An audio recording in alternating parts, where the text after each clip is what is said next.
नमस्कार. आता आपण पाहत आहोत चिंतामणी विजय अध्याय 12वा आणि या अध्यायामध्ये धुमासुराचा वध, माधवचा भ्रमनिरास, गणेशाचे स्थावर क्षेत्रास आगमन आणि मेघासुराचा वध इत्यादी कथा आहेत.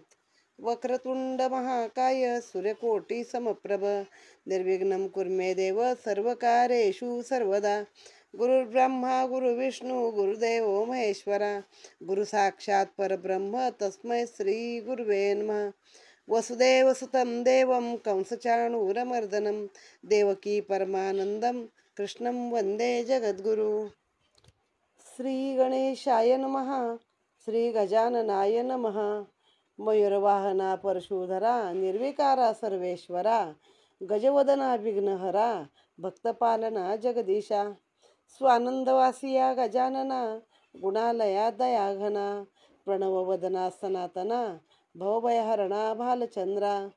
अग्रपूजेचा तू मूळधनी ज्येष्ठराज चिंतामणी. ब्रह्मणस्पती मोक्षदानी वेदपुराणे वर्णिती. गजानन ही अक्षरेचार वाचेसी होता हा उच्चार. करतसे भवभय पार पापमुळा सहजाळुनी. ऐसी तव नामाची शक्ती इच्छित पूर्वीसी तू गणपती. जाणोनी अंतरी सदृढ भक्ती सायुज्यता पद देसी तू. धुंडीदास हे जाणोनी मनी रतला अखंड नामस्मरणी. तेने हृदयी अखंड वसोनी स्वगुण स्वये वदविसी. मागील अध्यायी कथा अद्भुत. चिंतामणी होता माधव सुत. धुमासुरासी ही कळता मात स्थावर क्षेत्री पातला. पाचारोनिया दशकंदर तयासी वदे धुमासुर. जाओने आणि सुमदा कुमर मीन जाय त्या स्थानी. सुमदे पाशी जाओनिया केवी मागू तिच्या तनया. जरी जाता तेथे मागावया मोह माते उपजेल. तियेने माते लक्षिता नयनी आक्रोश करील त एक क्षणी. तेव्हा जान मज लागुनी शब्द न फुटे बोलावया. यास्तव तुची तेथे जाओनी आता मागोनी आणि सुमदा सुता. दशवदने शब्द ऐकता त्वरे पातला क्षेत्रभुवनी. आश्रमी येऊनी दशवदन सुमदा माधवासी भेटून. मागे बालक तया लागून उभा सन्मुख राहुनी. सुमदेने स्वनंदन आणून रावणा करी केला अर्पण. तयाने शीघ्र नेऊन रथे घातला ते काळी. घेऊन जाता स्वसूत सुमदा माधव हर्ष भरीत. हे रावणे लक्षिता निश्चित मोद चित्ती पावला. म्हणे धन्य पतिव्रता ही महान सत्य केले आपुले वचन. ही वेगे चालवून या दशवदन धुमासुरासी भेटला. त्वरे उचलोनी सुमदा सुतासी दानव करी अर्पिता त्यासी. क्रोधायमान झाला तेव्हा बालक त्वरे उचलोनी वामहस्ते धरले चरण दोनी. शस्त्र घेतले तक्षणी सव्य करी ते काळी. करी शस्त्र लखलखित तेने दिशा उजळल्या समस्त. ऊर्ध्व करोनी क्रोधहस्त वदावयासी ते काळी. जो परमात्मा निर्विकार मायातीत विश्वाधार. तयासी धुमासुर पामर वदीन म्हणे पुरुषार्थे. तेव्हा नवल करी एकदंत तयाचा त्वरे पिळोनी हात. गर्जना करून अत्याद्भुत गगनोदरी उडाला. सर्प धरोनिया विशाळ रणी उतरलासे तत्काळ. हस्ती धरोनिया त्रिशूळ सिद्ध झाला युद्धासी. तयासी लक्षिता धुमासुर तप्त झाला असे तेव्हा फार. शत्रू देखोन या समोर लोटला वेगे तयावरी.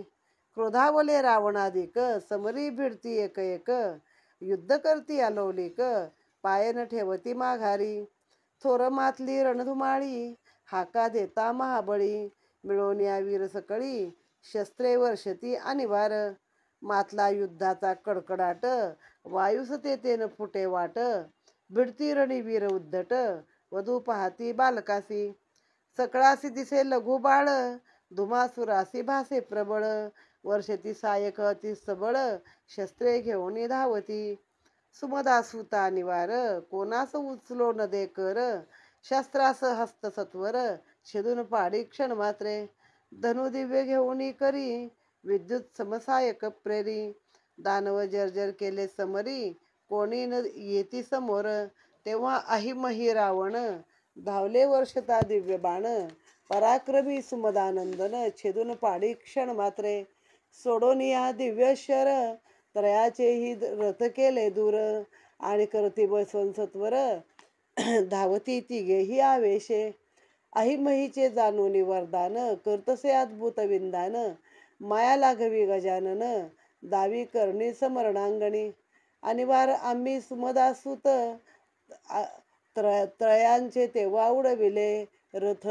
दिशा अष्ट दिशाने फिरवीत उतरून दे भूतळी. सोडून या अमित शर वदी समरी दानव भार. झाला रणी हाहाकार वीर पळती दश दिशा. तिघे योद्धे ख्यातिवंत बळेची पातले समरात. सायक प्रेरिती अत्याद्भुत सुमदासुतासी लक्षणी. अहिमही आणि दशानन विपुल सनती नीतिवान. सातवा बलाढ्य बुद्धिमान धावले वेगे समरणांगणी. अश्वासुनी पळतीयासी परतवले सर्व समरासी. घेगे म्हणून तयासी वर्षती सायका निवार. सप्तांनी अष्टदिशा रोदोनी शस्त्रे प्रेरली रणांगणी. आच्छादिलासे दिनमणी केला अंधकार ते काळी. तयाचा देखोनी कटाटोप करी लागव गणाधीप. सायक वर्षोनिया अमुप दानव दळ संवारिले. सोडून या सप्तशर साताचे छेदले रहंवर. रहंवर म्हणजे रथ. सवेची बाण अतिसत्वर सोडले तेव्हा सक्रोधे. वदले अमित दानव थाट पळाया विरासी न मिळे वाट. चालावया रथ नीट मार्ग सपाट केलासे. आलात चक्रवत फिरे मयूर लोटला समरी रक्तपूर. दानव दळाचा तुटला धीर पळती सैनिक दश दिशा. अतिलागवी एकदंत सोडून या शरसात. साती उडविले रथासहित गगनोत्तरी ते काळी. शत्रूचे लक्षुनिया समर क्रोधावला धुमासूर. रथी वेदोनी अतिसत्वर समरभूमीसी लोटला. दिव्य सायक त्वरे वर्षोनी घाबरा केला चिंतामणी. मयूर मूर्छित पडला रणी क्षण एक न लागता. पराक्रम तयाचा लक्षुनी थोर क्रोधावला से लंबोदर. परशु घेऊन अतिसत्वर समरणांगणी धावला. परशु घाये करून समरी रथ केला चूर्ण. तेव्हा मयूर सावध होऊन दानवावरी धावला. धुमासुरे दिव्य शर अमित प्रेरले मयूरावर. त्याने वदन पसरोनी थोर बक्षी आनंदे नाचोनी. दानवावरी धावला तेव्हा मयूर बक्षी आनंदे नाचोनी. धुमासुर क्रोधावला ते वेळी शक्ती तयावरी झोकिली. तीही मयुरे तत्काळ गिळली रणांगणी ते काळी. दिव्यशस्त्रे मग घेऊन हाती क्रोधे प्रेरित तयावर. गणेशे परशु टाकून त्वरित गती छेदून पाडले एकीकडे. तेव्हा साती उतरता युद्ध मेळी पुन्हा उडविले नभमंडळी. ऐसे लक्षतात दानव बळी क्रोधायमान झाला. धुमासुर भाऊ ख्यातिवंत क्रोधे सायक वर्षोनी अमित. वधू पाहे सुमदासूत समरणांगणी ते काळी. लक्षोनी ऐसे विघ्नहर वेगे आरडून मयुरावर. सोडून या अमित शर जर्जर केले धुमासुरा. दानव प्रेरी जे जे बाण ते ते द्विखंड करीन लागता क्षण. चपळ योद्धा गजानन लागोन दे बाण अंगी. क्रोधावून तेव्हा धुमासुर सन्मुख लक्षोनिया मयूर. धन करावयासी सत्वर धनास्त्रासी प्रेरले. वन्नी दाटलासे अद्भुत लक्षिता तप्त झाला एकदंत. पर्जन्यास्त्र प्रेरणी त्वरित अग्निशांत केला असे. दानवे सोडता वातास्त्र पर्वतास्त्री प्रभू प्रेरित.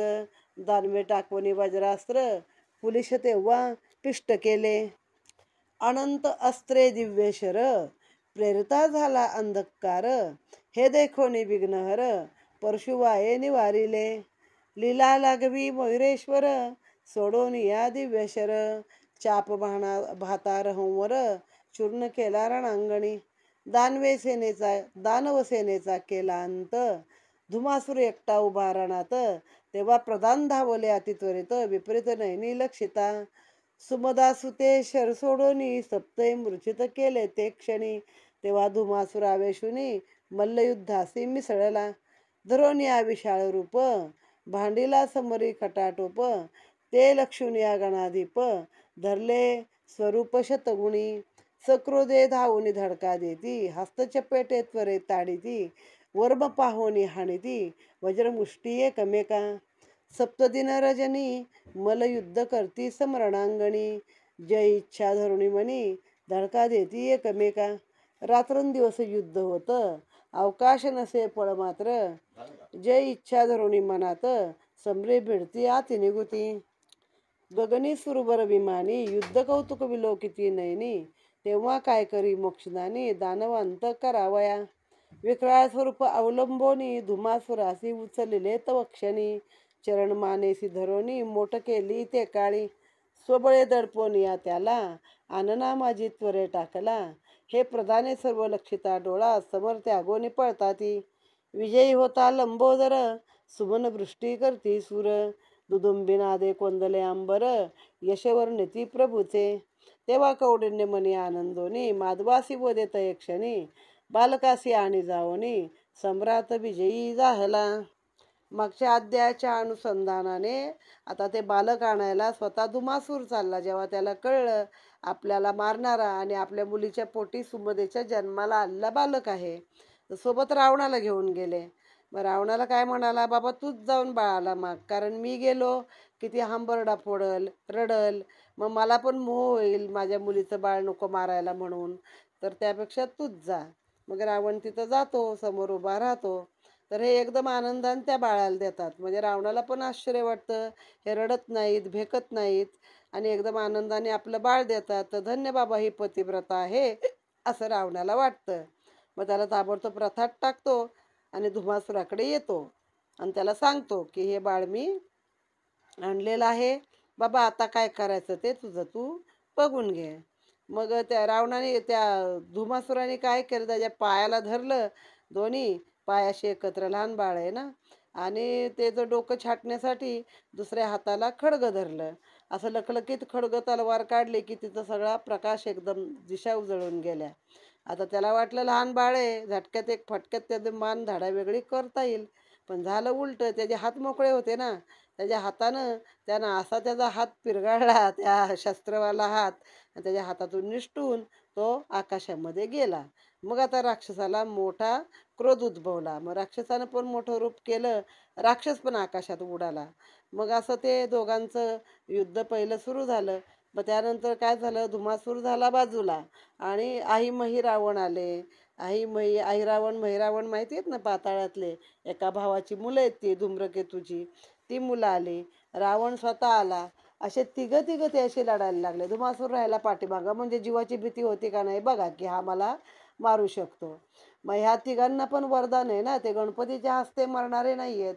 मग काय केलं त्यांनी, तिघांचे पण रथ असे आकाशात उडवून दिले, वारं सोडलं आणि आपले ते सहाय्यक म्हणजे बाण इतके सोडले की त्यांचे रथ आकाशातच बिरबिरत राहिले.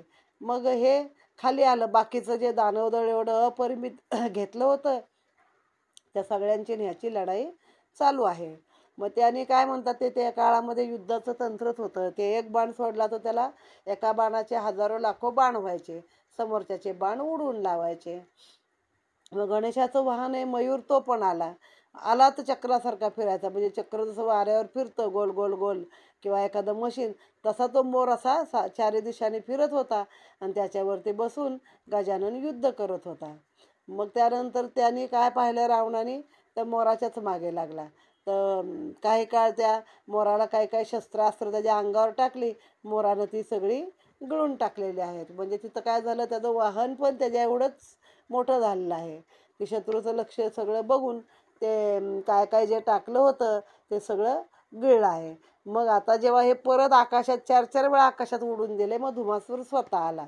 त्याने इतके बाण मारले की त्यामध्ये हा पण घाबरला थोडा. चिंतामणी घाबरवून सोडलं त्याला, जीव कोंडल्यासारखं, आणि मयूर तर मूर्छितच पडला. मग आता ह्याने काय केलं, आपलं वाहन मूर्छित पडलं ना, जाऊ दे. मग परशू घेतला आणि त्याच्या अंगावरती धावला आणि त्याचा रथ वगैरे मोडून टाकला. मग तो मयूर सावध झाला, तो दानवावरती धावला. मग त्याच्यावर शक्ती टाकली, शक्ती गिळली. असं सगळं ते युद्ध बराच काळ झालेलं आहे. बराच वेळा ते तिघं आलेत, नंतर त्याचे 7-7 प्रधान मिळून आलेले आहेत सगळे. ते युद्ध ते कोणालाच काय ऐकत नाही तो गणपती, आणि सगळ्यांना उडवून लावतो आहे बाकीच्यांना, की जे त्याचे अहिरावण, महिरावण, रावण आणि त्याचे जे 4 प्रधान आहेत त्या सगळ्यांना त्याने नभोमंडळी पुन्हा पुन्हा 7 जणांना उडवून टाकलेलं आहे. आणि मग आता दोघांमध्येच खरं युद्ध सुरू झालं आहे. मग आता शस्त्र सोडून अस्त्राचं युद्ध सुरू झालं, की त्यानं पहिला अग्नी सोडला, मग याने पाणी सोडलं वातास्त्र, अग्नी सोडला की पर्जन्यास्त्र, वारं सोडलं की वारं अडवायसाठी काय हे टाकायचं पर्वत, मग पर्वत फोडायसाठी वज्रास्त्र, असे अनेक शस्त्रास्त्र एकमेकांवरती टाकलेली आहे. मग एक वेळ अशी आली की त्याचा घोडा, त्याचं रथ सगळं काही चूर्ण झालं आणि रणामध्ये एकटाच तो धुमासूर उभा आहे, आणि हे 7 जण उतरलेले पुन्हा त्यांना आकाशामध्ये उडवून दिलाय, आणि बाकीचे राक्षस पण आता पळून गेले. मग आता काही गणपतीनं वेळ लावला नाही. मग दोघांनी बराच काळ मल्लयुद्ध केलं. मल्लयुद्ध म्हणजे कुस्ती, एक प्रकारे एकमेकाचा जीव घेणारी कुस्ती. एकमेकाच्या वर्मावरती वगैरे असं अगदी ठोके मारत, बुक्क्या मारत, लाथा मारत ती कुस्ती झाली. तिथंही काय ऐकलं नाही. मग मागच्या अध्यात पण आपण बघितली गणपतीची युक्ती काय, तर हात आणि पाय धरायचे, मुंडकं धरायचं, दाबायचं एकत्र, पार गोळी केल्यासारखं गोल करायचं आणि गिळूनच टाकायचं. तसंच आता गणपतीने केलं, त्याची मोठ केली, त्याला दडपला, चांगला गोल गोळीसारखा केला आणि गिळून टाकला. मग बघून मग ते प्रधान बिधान सगळे पळत सुटले, झाला धुमासूर तर मेला आहे. मग आता कौंडिन्य ऋषी आनंद झाला, त्यानंतर त्यांनी त्या माधवाला सांगितलं की जा आता तुझ्या बालकाला घेऊन ये, तुझा मुलगा विजयी झालेला आहे. उभयतांनी मुनीची ऐकता वाणी, सद्भावे लागले तयाच्या चरणी, वदती तेव्हा आनंदाने पणी द्वय जोडोनी. त्रिकाळ ज्ञानी तू योगेश्वर, तरी बालके केवी केला समर, महाबलाढ्य धुमासूर वदिले कैसे तयासी. नाही झाले तीन दिन, केवी केले समरणांगण, तरी समोर करून या कथन, संशय आमचा वारी हा. प्रेमळ ऐकता तयाचे वचन, मुनी होऊन आनंद घन, धुमासुराचा वध संपूर्ण कथिता झाला ते काळी. देवादिदेव हा चिंतामणी, अनंत ब्रह्मांड याच्या वदनी, ज्याने विधिहर निर्मोनी केला खेळ हा स्वलिले. तयासी तू बालक वदसी राया, अद्भुत ही तयाची माया, मी तरी एक मुखे वर्णावया, शक्य नसे होय सर्वता. तुझं ठाऊक असता रणवार्ता, माते गौरविसी अनंता, हे नवल मज भाऊ वाटते चित्ता, गणेश माया ही अगम्य. तेव्हा संग्राम लीला करता कथन, सुमदा माधव आनंदोन, अश्रुनी भरले नयन, सद्भावे नमिती मुनीसी. प्रार्थुनी आनंदे कौडिन्यासी, माधव निघाला वेगेसी, येऊन लक्षिता समरासी, आश्चर्य मनी करतसे. अवलोकितारण कंदन, विस्मित झाला जनार्दन, अनर्थ हात व दिसे घन, अद्भुत समर लक्षिता. घेतले म्या बहु अवतार, दानव वधले थोर थोर, पर त्याहून दिसे हे रणघोर, न लक्षवे निजनेत्री. स्वचित्ती ऐसे विचारुनी, भोत शोधिली रणमेदिनी, बालक न दिसे शोधितारणी, गैवर मनी दाटला. गणेश माया अति अद्भुत, त्याने भ्रम पावले असे मनात, मोहित झाला असे मायेत, व्याकुळ चित्त झाले. जवळी असून कष्टला हरी, व्यर्थ फिरतसे रणमोहरी, जेवी कल्पवृक्ष असता हरी, प्राप्त न होय दैवयोगे. की हस्ती येता चिंतामणी, गार म्हणून टाकली वनी, की समीपासता सुगंध पाणी, मृगजळा समभासत. तेव्हा जवळी असता चिंतामणी, तयासी न जाणे चक्रपाणी, कष्टे शोधली रणमेदिनी, परिदृष्टीन पडे सर्वथा.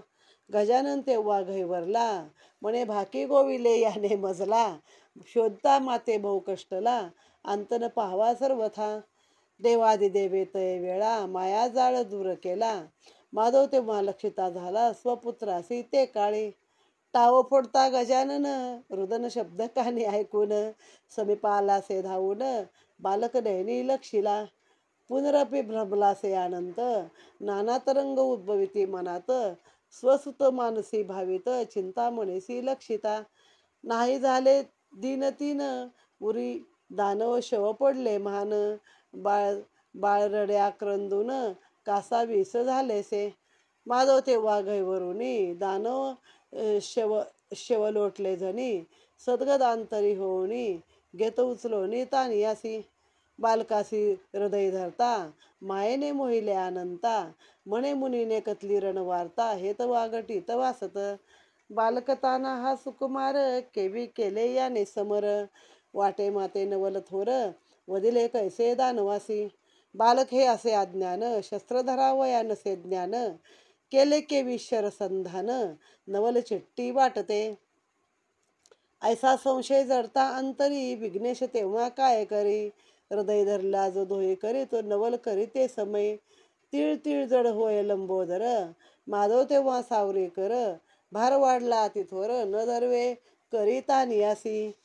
तेव्हा अनंत करानी सावरोनी, बालक धरता उचलोनी. धापे दाटला ते क्षणी, पदन उचले चालिता.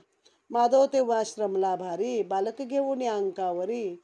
बैसरासी श्रमोनी समरी, व्याकुळ चित्ती होनी. तेव्हा भारे दडपिता अंक दोन्ही, व्याकुळ झाला तय क्षणी. मांडी रुतली से मेदिनी, उपाय काही न चाले. तेव्हा माधवे उपाय केले अनंत, मांडीवरचा न हाले सुत. शक्ती हरपली समस्त, न धरबे धीर ते काळी.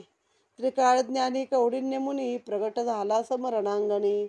माधवे तयासी लक्षित नयनी, आनंद चित्ती वाटला. रायासी वदे मग योगेश्वर, संशय ब्रह्म दाटला फार. पूर्ण ब्रह्म हा जगदुद्धार, कैसा न जाणसी तयासी. रची पाळी करी अंत, सूत्रधारी हा भगवंत. शक्ती असे अति अद्भुत, कैसा न जाणसी तयासी. बालक याते तू मानसी, या संशयाने भ्रमलासी.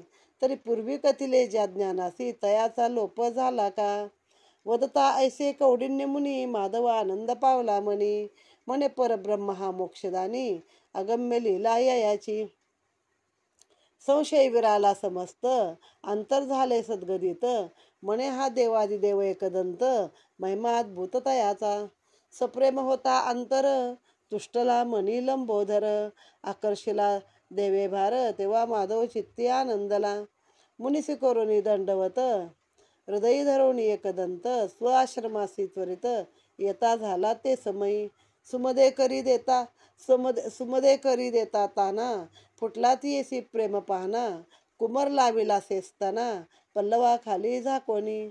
सुमदेस सांगता रणवार्ता, गैवर दाटला ती येच्या चित्ता. म्हणे करुणा करा भगवंता, रक्षलेसे आजी तानिया. महान पराक्रमी धुमासूर, समरी जिंकेला सुरासुर. तयासी समरी केला संवार, हे नवल वाटते. क्रोध पिप्पिलिका धावोनी, प्राशन केला वडवागणी. तेवी बालके समरणांगणी, दानवाजी वधियेला. सुमदेची ऐसी ऐकता वाणी, माधव वदेत क्षणी. संशय आता न धरे मनी, बालक न समजे यासी. जेव्हा या माधवाने सुमदेला कौंडिन्य ऋषींनी सांगितलं की जा तुमच्या मुलाला घेऊन या, त्यानं धुमासुराला मारलेले. तर हे म्हणे कसं काय शक्य आहे, 3 वर्षाचं बाळ आमचं, एवढंच 3 दिवसाचं, एवढा पराक्रम कसा केला. तर कसं काय युद्ध झालं, काय काय केलं ते आम्हाला सांगा.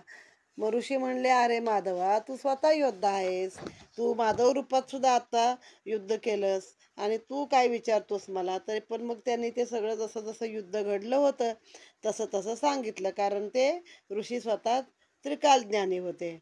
मग आले दोघं जण तिथं समरण अंगणामध्ये. तर त्यांना नाही, हा एकटा आला न्यायला माधव. तर काही केलं ते बालक त्याला दिसेना, पण एवढं मोठं ते राक्षस वगैरे मेलेले पडलेले सगळं एवढं युद्ध मोठं झालं ते मात्र दिसलं. मग हरी म्हणे मी एवढे अनंत अवतार घेतले, मी एवढे राक्षस मारले, पण माझ्यापेक्षा मोठं रणकंदन इथं झालेलं आहे आणि ह्या बाळाने एवढ्याशा कसं काय केलं. मग त्याचा जीव व्याकुळ झाला. म्हणजे मूल आपलं शेवटी कसं बाप आणि मुलाचं नातं आहे ना तिथं. तर माझा गजानन काही मला दिसेना असं करायला लागला तो. मग शेवटी अति हे झाल्यावरती गणपतीने विचार केला की यानं माझ्याकडनं आण घेतलेली, वर मागितलाय, मला भाग वचन घेतलंय की मी तुझ्या पोटी मूल म्हणून जन्माला येईल, तर आता मला ह्याला बाळरूप दाखवलं पाहिजे. मग बाळरूप धरलं आणि टाव फोडत बापाकडे आलं ते. आता 3 दिवसाचंच आहे बघा. आपल्याकडे 3 दिवसाचं कुशीवर पण वाळणार नाही. ते तान्हा आक्रंत आहे. आणि मग तो म्हणे एवढंसं तो आहे, त्याचं एवढंसं पोट आहे आणि त्याच्या पोटामध्ये एवढं मोठं राक्षसाचं शव पडलंय. म्हणून ते माधवाने ते शव बाहेर काढून टाकलं त्याच्या पोटातून. मग ती माया आली अनंताला एकदम आपल्या मुलाची. मग आता गणपती म्हणले ह्याला दाखवलं पाहिजे, म्हणे एवढा ताना सुकुमार बाळ आहे, यानं कसं काय एवढं समर केलं, ह्याला साधं शस्त्र धरायचं देखील ज्ञान नाही आहे. मग गणपती तीळ तीळ असा थोडा थोडा थोडा जड व्हायला लागला. मग आता अनंत आहे ना, ह्याला अनंत हात आहेत. कुणाला? विष्णूला उर्फ माधवाला. त्या अनंत हाताने ते बाळ पेलून धरलं तरी काय केलं ते जमेना. शेवटी धापा टाकायला लागला तो विष्णू. आणि मग खाली बसला, जमिनीवर मांडीवर घेतलं. तरी पण त्याचं वजन वाढतंय वाढतंय वाढतंय. मांड्या दोन्ही रुतल्या जमिनीमध्ये. आणि ते खाली ठेवावं म्हणलं तर मांडीवरचं हालता हालना असं केलं त्याने. मग तिथं कौंडिण्य मुनी आले आणि म्हणले तुझा संशय तुला दाटला होता मनामध्ये, म्हणून तो त्याने तुला दाखवून दिलं की मी किती शक्तिवान आहे. तू याला बालक म्हणू नको, हा परब्रह्म स्वरूप आहे. मग त्याने लगेच आपलं वजन हलकं केलं. मग त्याला हृदयाशी धरलं, आश्रमात आणलं, आईच्या हातात दिलं सुमदेच्या. मग तिनं आपल्या छातीशी लावलं. मग ते दूध पाजलं, त्याला दूध प्यायला लागलं. ती पण विचार करायला लागली, एवढंसं माझं बाळ आहे आणि ह्याने एवढा मोठा कल्लोळ कसा केला, आणि एवढा तो धुमासूर म्हणजे तिचा बापच ना, तर एवढा कसा काय मारला असेल. म्हणे ज्यानं हजारो राक्षस जिंकले, देवांना जिंकलं, अशा त्या धुमासुराला या बाळाने कसं काय मारलं असेल. माधव म्हणला बाई ग, संशय खाऊ नको. एकदा संशयानं माझी हालत केली त्यानं, ह्याला बाळ काय समजू नको आणि तू काय त्याच्यावरती संशय खाऊ नको. म्या लक्षिता समरणांगण, संशय रोधले माझे मन, केला माझा भ्रमनिरसन, प्रत्यक्ष आजी समरणांगणी. तो समूळ कथिला वृत्तांत, समरी संकट होता प्राप्त, तेव्हा मुनी प्रगटोन या तेथ, शांत केले मज लागे. पूर्णब्रह्म हा सनातन, स्वानंदाधीश गजानन, ययाच्या मायेपासून त्रय जगादी सर्व उद्भवले. पतीचे सुशब्द ऐकता कानी, सुमदा हर्षली भोवतमनी, प्रेमांबुधारा लोटल्या नैनी, ताना मांडी विलोकता. इकडे युद्धी पडता धुमासूर, उरला घेऊन दळभार, आही मही दशकंदर, मायापुरी पातले. नमोनी धूम्रवर्णासी, दिन वदने वदती त्यासी, सुमदा सुते करुणी समरासी, धुमासुरासी वदियेले. ऐसे समर कधी आजवरी, नाही देखले निर्धारी, बालके युद्ध केले समरी, ऐकिले ना विलोकिले. महाबलाढ्य सुमदासूत, समर केले अति अद्भुत, सर्वांचा केला रणयांत, अतिबलाढ्य वीर तो. प्रधानमुखीची ऐकता वाणी, धूम्रवर्णे ताडता मस्तकीपणी, मूर्छित पडला सभास्थानी, धरणीवरी ते समयी. प्रधानादी पुत्र येऊनी, सावरोनी बैसविला सिंहासनी, प्रार्थिती हस्त जोडोनी, शत्रुवधू निश्चये. वधावया सुमदासूत, करू आता यज्ञ अनंत, धीर धरी आता निश्चित, विचार करू या गोष्टीचा. सन्मुख शत्रूशी न भिडता, वध करावा औचिता, सचो वाक्य हे ऐकता, धूम्रवर्ण संतोषला. पाचारुणी मेघासुर, तयासी वदती दशकंदर, वधी कपटे सुमदासुर, गुप्त रूप जावणी. नाना उपाय करून, साधी कार्य आता महान, मोहित करी मोहन घालून, शत्रूचा अंत करावया. निशित जाऊनी अकस्मात, दृष्टीगोचर न होता तेथ, वधी जाऊनी सुमदे सहित, करीन विलंब ये काळी. वचन ऐकता मेघासूर, वदे तेव्हा क्रोधातुर, करुणे अद्भुत चमत्कार, वदीन सूत सुमदेचा. राया चिंता न करी मानसी, कार्यसाधीन हे निश्चयसी, मोहने मोहोनी सर्वासी, वदीन माधवा समवेत. धूम्रवर्णाचे शब्द ऐकवणी, मोद पावला अंतःकरणी, मान देवोनी सभास्थानी, आज्ञापिता झाला.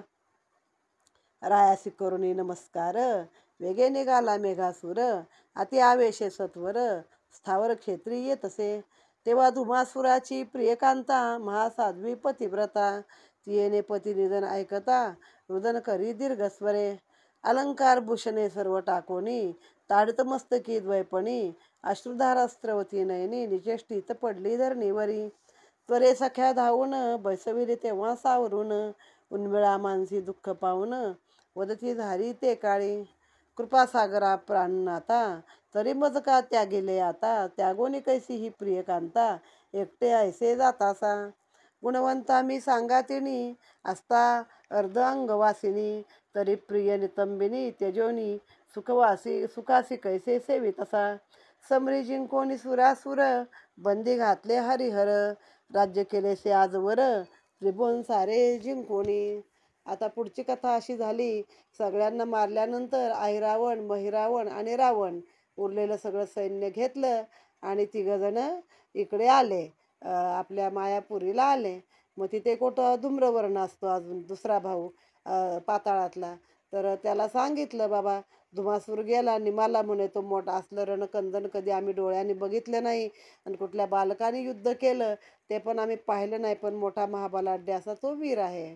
मग तो धूम्रवर्ण पण डोक्यावर हात मारून असा विलाप करायला लागला, भाऊ आपला मोठा गेला म्हणून, आणि धरणीवरती बेशुद्ध पडला. मग त्याला सावरलं सगळ्यांनी आणि सावध केलं पाणी वगैरे शिंपडून. आणि मग त्याला सांगितलं की अरे आम्ही आहोत ना सगळे अजून, एवढं कशाला तुम्ही हे करता, आपण पुन्हा सगळं सैन्य घेऊ आणि सगळे मिळून आपण तिथं लढायला जाऊ. आई मही दशकंदर सगळ्यांनी मिळून सांगितलं. मग त्यावेळी त्यांचा एक प्रधान काय म्हणाला, आता आपण असं करायचं, गनिमी कावा करायचा थोडक्यात, शत्रूला आमने सामने भिडायचं नाही, तर रात्रीचं जाऊन अंधारात जाऊन गुप्तरूपाने जाऊन त्याला मारायचं आहे असं सांगितलं. मग मेघासूर नावाचा अजून एक तिथे प्रधान होता त्यांचा, त्याला सांगितलं की ह्याला दिसू नको, गुपचूप जा, रात्रीच्या अंधारात जा आणि त्या हिच्या सहित सुमदे सहित त्याला मारून ये. तो तर अजून 2 पावलं पुढं. सुभदा काय म्हणतो, माधवासहित मी सगळ्यांना हे करेन, मारेन. म्हणजे आता ही सुरुवात झाली विजापूरचा दरबार, एक एक सुपारी देऊन पाठवायचा शिवाजी महाराजांवरती. तसंही आता गणपतीवरती, गजा चिंतामणीवरती एक एक जण किंवा कृष्णावर जसे एक एक जात होते तसा हा चाललेला आहे. आता त्या धुमासुराची जी पत्नी आहे उन्मिळा नामक, ती मात्र मूर्छित पडली. मग तिच्या सख्याने तिला सावरली. मग ती विलाप करायला लागली की तुझा माझा जन्मोजन्मीचा संग आहे, मी तुझी पत्नी असताना तू एकटाच कसा गेलास, तू तर एवढा लढाई करणारा लढवय्या आहेस, हरिहराला देखील बंद केले, सगळं त्रिभुवन जिंकलंस आणि आज कसा काय तू मला सोडून गेलेला आहेस. जरी माझा चरणी असेल भाव, तरी आता पावेल हा देवादिदेव. त्यागुनी मी सर्व वैभव, पावेन ठाये चरणासी. पूर्णब्रह्म सनातन, जो देवादिदेव गजानन, तो होऊनी सुमदानंदन, अवतरलासे विश्वात्मा. तयाने घातले मुक्तिसत्र, तारावयासी निज भक्त, तया लागोनी या त्वरित स्वानंद पद देतसे. स्वामी हे सर्व जाणून अंतरी, युद्ध करुणी तयासी समरी, वश केलासे विघ्नारी, मुक्तिपद हे साधावया. वीरपत्नी मी असे थोर, देवातोपदी माझा निर्धार, ठाव दे मज साचार, पती सानिध्य स्वानंदी. वधोनी ऐसे तये क्षणी, पूजल्या आनंदे सुवासिनी, सौभाग्यदाने अर्पोनी, हरिद्र कुंकुम आदी अलंकार. पतिचरण आठवणी मनी, हृदयी रेखिला चिंतामणी, इंद्रिय सर्व आवरोनी, निमग्न झाली स्वस्वरूपात. तल्लीन होताची स्वरूपात, त्याने ज्योती मुराली ज्योतीत, पूर्ण केला मनोगत, स्वानंद पद पावली. तेव्हा शेव पडले से धरणी, आकांत करती नितंबिनी. रुदन शब्द ऐकता कानी, धूम्रवर्ण घाबरला. दासी मुखीचे ऐकता वचन, सद्गत झाले अंतःकरण. अश्रून तेव्हा भरले नयन, दुःखे विबळ झाला. शांतवती तेव्हा आप्त, राया विचार करी स्वचित्तात. कोण असे सांग शाश्वत, या भूतळावरी चिरकाळ. आकारा आले जे जे पदार्थ, ते ते सर्व नाशिवंत. माता बंधू कन्यासुत, कोणी येती सांगाती. महासाध्वी ही पतिव्रता, केली तिने स्वसार्थकता. नामयेचे मुखी वदता, दुरिते नास्ती निश्चय. तेव्हा शास्त्रार्थ राये पाहून, उभयताचे केले कर्म संविधान. अपार संपत्ती वेचून, कर्म सर्व सांग केले. इकडे सुमदा माधव आनंदोन, करते बालकाचे नामकरण. तो देवादिदेव गजानन, तयाचे नाम ठेवती. सच्चिद गंजो मोक्षदानी, पूर्णब्रह्म प्रणव वदनी, तयाचे नाम चिंतामणी, ठेवती आनंदी ते काळी. पालखी घालून या बालक, लीला गाती अलौकिक. झाला सकळासी हरिक, ते बालक नैनी लक्षिता. मिळाले अपार नारी नर, माधव सोहळा करी थोर. ऐशा समयी दुराचारी, मेघासूर पातला. गुप्त रूपे तया स्थानी, सोहळा विलोकिता पापखानी. दानवी माया तयक्षणी प्रगट करता झाला, तेव्हा मेघ दाटले नभमंडळी. आभ्रकोंदले निशाकाळी, मेघ गर्जोनी नभ पोकळी. शुंडाधारी वर्षत, वायू सुटला अत्याद्भुत. विद्युल्लता लखलखती भोवत, माधवादी मुनी समस्त झाले घाबरे ते काळी. एकमेकासी कवळून धरती, आक्रंदोनी हाका देती. कित्येक पडते भूवरती, जीव भये करोनिया. करता ऐसे दानवानी, माया तयाची न जाणून कोणी. विद्युरता पडती धरणी, कडकडोनी ते समयी. पर्जन्य दाटला भोवत, अंधकार झाला ते अद्भुत. विकळ झाले जन समस्त, न दिसे काही लक्षिता. ऐशा समयी विद्युलता, कडकडोनी पडती माथा. दानव लक्षोनी सुमदा सुता, क्रोधे लोटला तयावरी. देवादिदेव जो निर्गुणी, तयाचे मायेची आगाध करणी. तेव्हा नवल करी मोक्षदानी, दानव कपट जाणूनी. हेतू तयाचा जाणून मनी, हुंकार सोडला ते क्षणी. त्याने मेघ गेला से निरसोनी, नक्षत्रमाला सर्व दिसती. असुर तेव्हा क्रोधावला, महागिरी करी घेतला. चूर्ण करावया झोकीला, पर्णकुटीस सर्वही. गणेशे परशु टाकून सत्वर, दानवासह नगाचा केला चूर.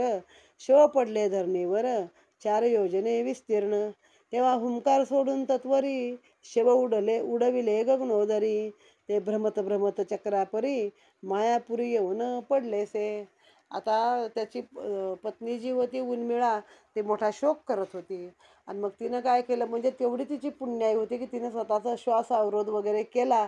सगळ्या शरीराचे जे काय आपले व्यापार आहेत ते आवरून धरले आणि तिनं आपला प्राण तिथं सोडलेला आहे.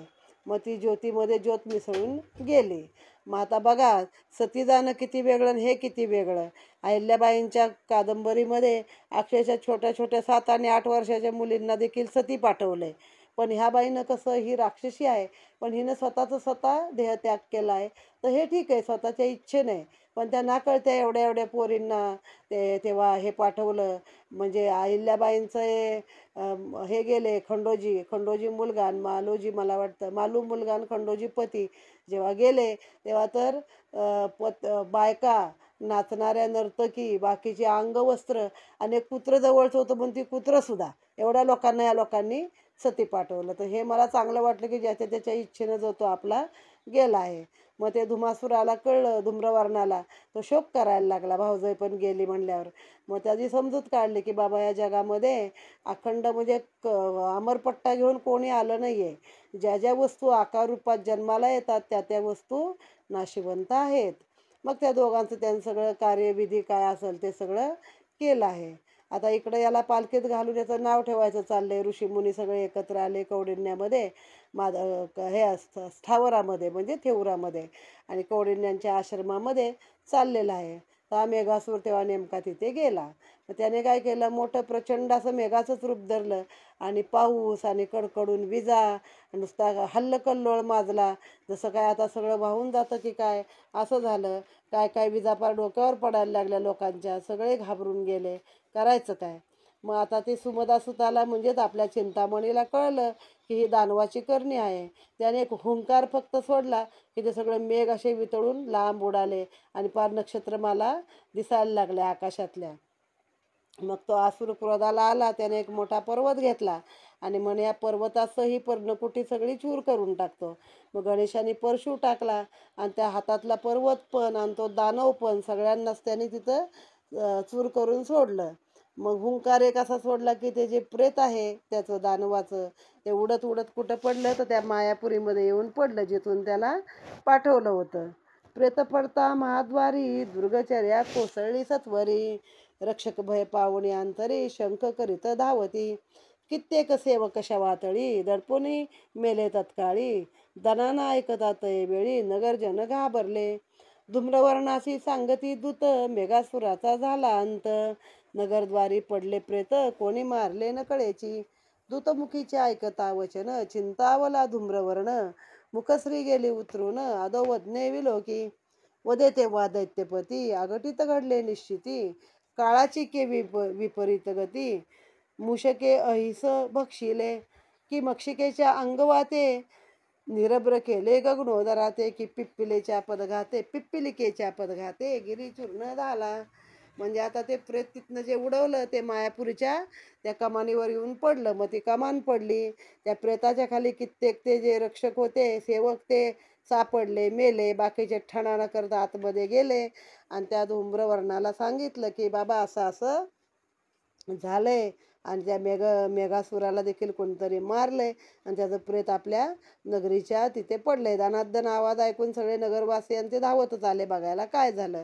आता कसं दिलंय ही तर कल्पना कशी दिली की कशी बाबा काळाची गती आहे की सर्पानी ह्याला गळलंय मुशकानी म्हणजे उंदराने सापाला गिळले किंवा माशीच्या पंखाचा जो वारा आहे त्या वाऱ्यानं आकाशातला वारा शांत झालाय किंवा मुंगीच्या पायामुळे एखादा पर्वत चूर्ण झालाय की कोल्यानं धावून एखाद्या याला बांधून आणलाय, सिंहाला बांधून आणलाय. अशी विपरीत गोष्ट ही आणि नवलाची गोष्ट अशी घडलेली आहे. सुमदासूत आज्ञान मेघासुराचे केले हनन, तरी काळ फिरला आता जाण आले मरण यावरी. चिंताग्नीने आहाळिले असुरास, चैन पडे रात्रंदिवस.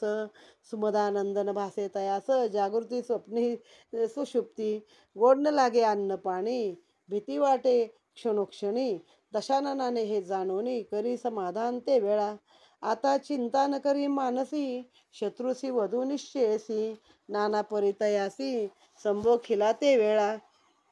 वाहुनी तेव्हा सुलक्षणी, वदता झाला निज गुह्यासी.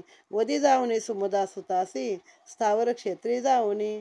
कारण साधे तुझ वाचुनी, हे गुह्य जाणून अंतःकरणी. रायासे लागली चिंतामणी, ती दूर करी ये काळी. सुलक्षणे ऐकोनी वचन, म्हणे वदीन मी सुमदानंदन. माया माझी विचित्र घन, हरिहर कदा नेणती. दाडे तरगडीन काळासी, शिक्षा करीन सुरासुरासी. बक्षिण आता सुमदा सुतासी, माधव सुमदा समवेत.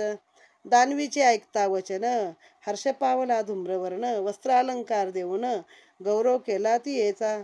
सुलक्षणामणी बहुहर्षली, स्थावरी जावया सिद्ध झाली. विक्राळ रूप धरून ते वेळी, जातसे रायासी नमोनी. विशाळ पसरोनी वदन, बाबर झोटी लंबायमान. कज्जळ कांती आरक्त नयन, दंत दाढा शुभ्र दिसती. कच टाकोनी पृष्ठीवर, मागे रुळती योजने चार.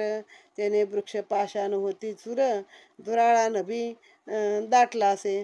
अंग वाते वृक्ष उडती, पर्वत शिखरे सर्व हलती. उणी वाटे पवन गती, क्रोधे जातात ते काळी. तेव्हा ते सेवक प्रार्थिती तियेसी, धरोनी जाता या स्वरूपासी. यश न ये कदा तुझसी, तरी कपटे वदी बालका ते. करणी ऐकता दूतवाणी, आनंद पावली अंतःकरणी. झाली दिव्य नितंबिनी, कमल किंकर प्रत्यक्ष. कमल किंकर मा प्रत्यक्ष. देखवंतीयेचे वदन, कलाहीन दिसे शचिरमण. मृगनेत्रा सुहास्य वदन, कुरळ केश शोभती. गजगामिनी पीतवर्ण, कुचकमंडलू समान. ऐसी सुवेशासी अवलंबून, स्थावर क्षेत्रा पातली. क्षेत्राधिपती रणभैरव, तयाने लक्षिता रूप वैभव. रक्षण त्यागोनी या सर्व, मोहित झाला ते समयी. तपध्यान सर्व त्यागोनी, मोहित झाला शूळपाणी. वसंते लक्षोनी या नयनी, रुंजी घाली पदकमळी. आश्चर्य करती सुदापानी, कोणाची असे ही नितंबिनी. न जाणती तेव्हा कोणी, मोह पावले लक्षिता. मग परत एकदा आता काय झालं, तिसरी एक सुलक्षणा नावाची राक्षसी पाठवली आहे आणि तिला सांगितलं की तू त्याचा वध करून ये. मग ती राक्षसीच, तिने अकराळ विकराळ रूप धरलं. मोठीच्या मोठी, हट्टी कट्टी, काळा कुट्ट रंग, पांढरे दात, बाबर झोटी म्हणजे मोठे मोठे लांबड्याचे लांबडे केस आहेत अस्ताव्यस्त सुटलेले. आणि छातीच अशी जमिनीवर लोंबत होती तिची की तिच्या त्या ह्याने कचे टाकले पृथ्वीवरती. त्यानं वृक्ष पाषाण चूर होते. धुराळा उठला सगळा चालताना. अंगाच्या वाऱ्यानं सगळ्या पर्वत शिखरं पण हलायला लागले. अशी ती चालली होती.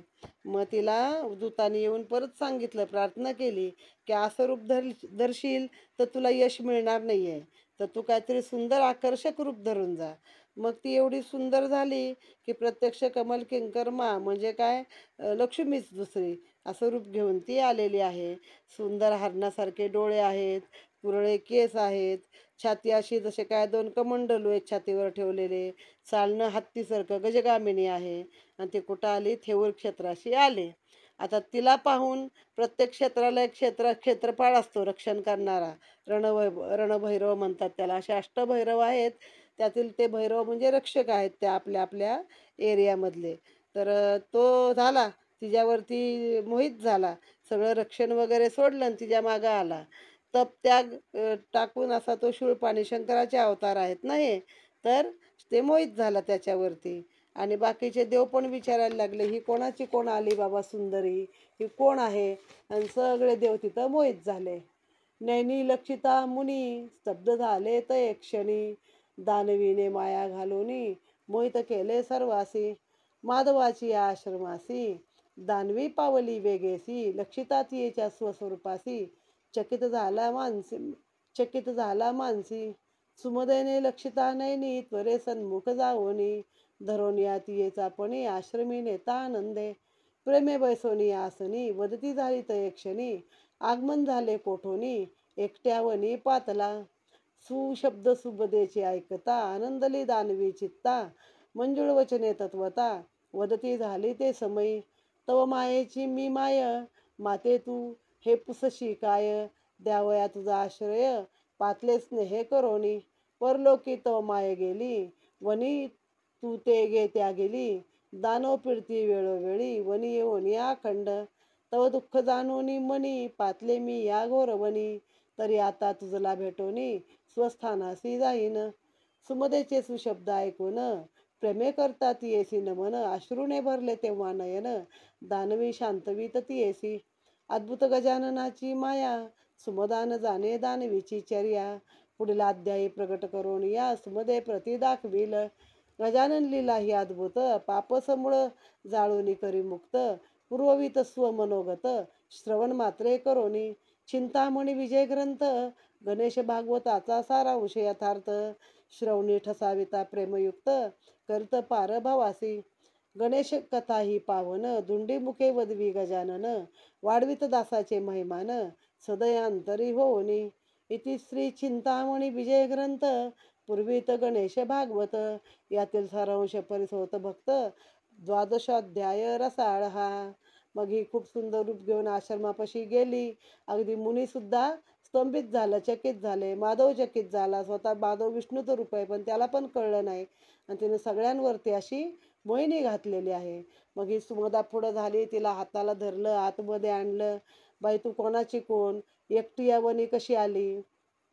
तिचे शब्द ऐकून ती म्हणाली, अगं तुझ्या आईची आई आहे मी, आणि तुझी आता माय पण गेली, तात पण गेले, नाही तर राक्षस येऊन सतत त्रास देतात, म्हणून मी आले आता तुला आश्रय द्यायला. माझ्याकडे ये तू राहायला, इथं सारखे दानव येतात आणि तुला भेटायला त्यासाठी मी आलेले आहे. मग तिच्या डोळ्यात अश्रू आले सुमदेची आई पण गेली म्हणल्यावर. आणि मग हिनं अगदी तिला जवळ घेऊन समजावलं. आणि आता पुढे काय घडणार आहे ते पुढच्या अध्यायात आपण पाहूया. इति श्री चिंतामणी विजय ग्रंथे 12 समाप्तः. गणपती बाप्पा मोरया. ओम गम गणपतये नमः.